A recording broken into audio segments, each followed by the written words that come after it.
Utsugoli. Baka Kuanuki Natakam.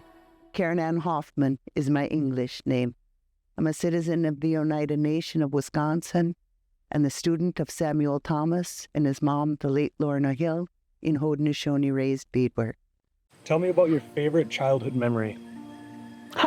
My favorite childhood memory, I'm so young. I'm sitting on my mom's lap. We're covered off with this striped terry cloth towel. It's in this big gray vinyl recliner, waiting for the big kids to get home from school, and she's reading me a story.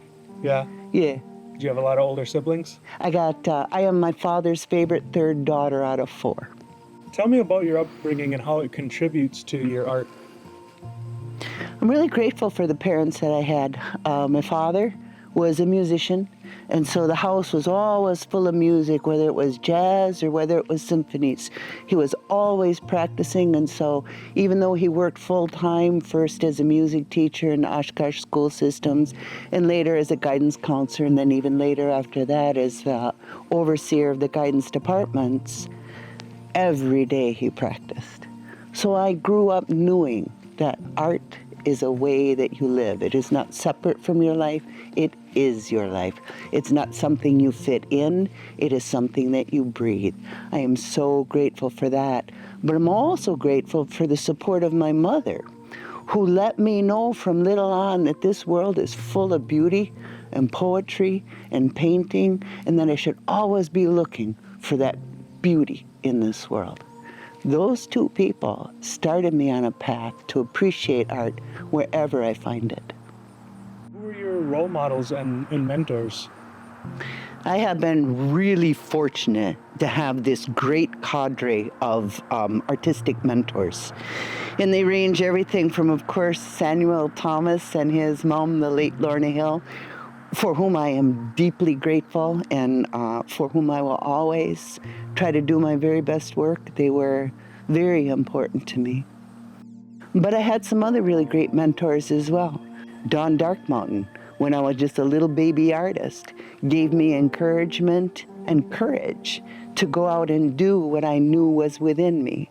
And that kind of mentorship was really important in my development. Another mentor that I had was the late James F. Frechette Jr., a Menominee carver of some high renown.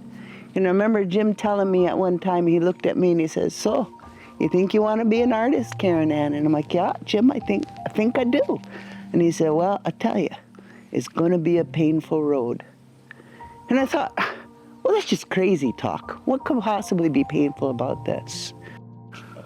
But the more I grow in this, the more I understand that it is painful to see so much talent, so much beauty, and so much initiative go unrecognized.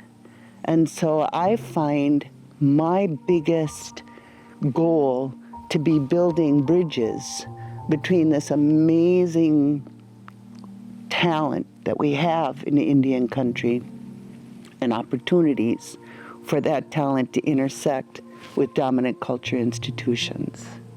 And so all of those folks really led me down that path. And I'm grateful for every single one of them.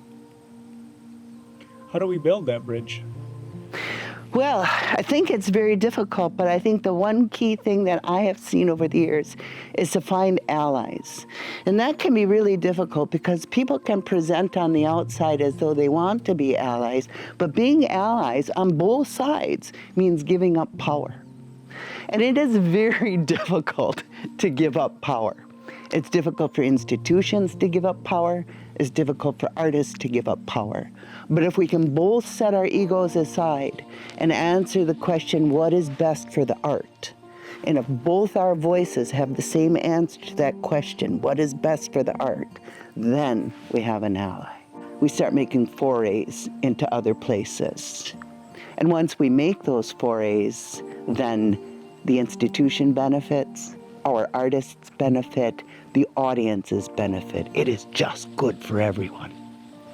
What are some of your other artistic goals or just goals in general at this point in your career?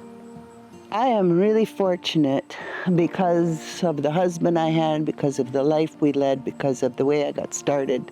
I'm really fortunate to be able to make what I want, where I want, why I want.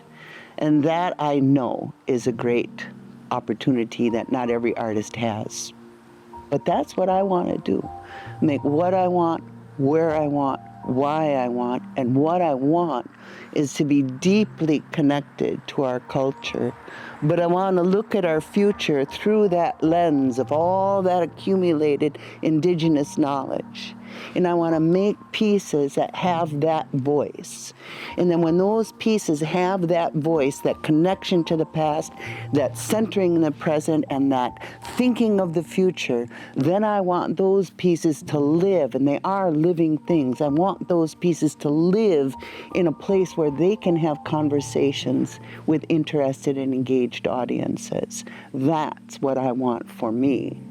What I want for us is to use the bridges that I build and the platforms that come my way to give opportunities for other artists to be uplifted. I've been focusing recently on permanent, prominent, public art pieces that are Native driven. And so what I've been using the platform for of late is to convince allies and stakeholders to give up enough power and space to let those Native voices build what they want to build, paint what they want to paint, sculpt what they want to sculpt, and place that in public areas where the entire world can come and see our Native worldview. What is your proudest moment as an artist? Right now, this is my proudest moment. It's my proudest moment because I get to stand not for myself, but for all those Haudenosaunee artists who have come before me. I get to celebrate all those artists who exist and represent for them, but also let the world know that our future is so bright and so full of art that I am just bursting with pride for what we as a people can do, have done, are doing, and will do. What does it mean to you to be an Oneida National Treasure? It's an incredible honor, but I think in addition to being an honor, it's really a terrific responsibility. And so this is new to me. And so I'm thinking about the ways that I can use this platform to lift up other of our artists and to find new opportunities to showcase Haudenosaunee art to the broader world. Being an Oneida National Treasure is a great personal honor, and I'm full of gratitude, but it really speaks to the teaching that I've had and the responsibilities that are now mine to go forward. Do you have a message or advice to up-and-coming artists? A message or advice for up-and-coming artists will be as different as every artist. No one can tell you what to make, why to make it, or how to make it. But I will tell you what Lorna Hill told me. Always do your best work, because your work stands not for you, but for all of us. Why is raised beadwork important for cultural preservation?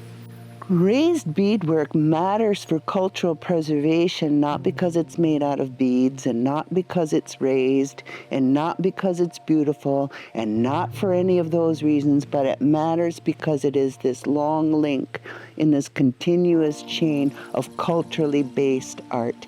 You know, what we do has been done for 14,000 years on this landscape. The designs, the motifs, the structures that I'm currently using in raised beadwork go back 14,000 years. They go back since ever. The materials that we use to execute those pieces of cultural content change all the time. You scratch it into stone, you etch it in a shell, you make it out of tufted moose hair. Then maybe you get some velvet and some beads. Those things change. But our relationship to our culture should not. And that's why raised beadwork matters to me. It's that connection and that continuance.